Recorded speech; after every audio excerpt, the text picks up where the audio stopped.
ए पैगंबर, कहो कि तुमको आसमान और जमीन में रिज्क कौन देता है, या तुम्हारे कानों और आंखों का मालिक कौन है, और बेजान से जानदार कौन पैदा करता है, और जानदार से बेजान कौन पैदा करता है, और दुनिया के कामों का इंतजाम कौन करता है।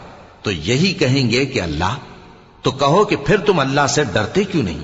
यही अल्लाह तो तुम्हारा हकीकी परवरदिगार है, और हक बात के जाहिर होने के बाद गुमराही के सिवा है ही क्या, तो तुम कहां फिरे जाते हो। इसी तरह अल्लाह का इरशाद उन नाफरमानों के हक में साबित होकर रहा कि ये ईमान नहीं लाएंगे।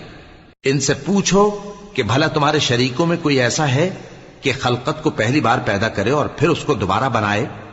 कह दो कि अल्लाह ही पहली बार पैदा करता है, फिर वही उसको दोबारा पैदा करेगा। तो तुम कहां उल्टे जा रहे हो। पूछो कि भला तुम्हारे शरीकों में कौन ऐसा है कि हक का रास्ता दिखाए।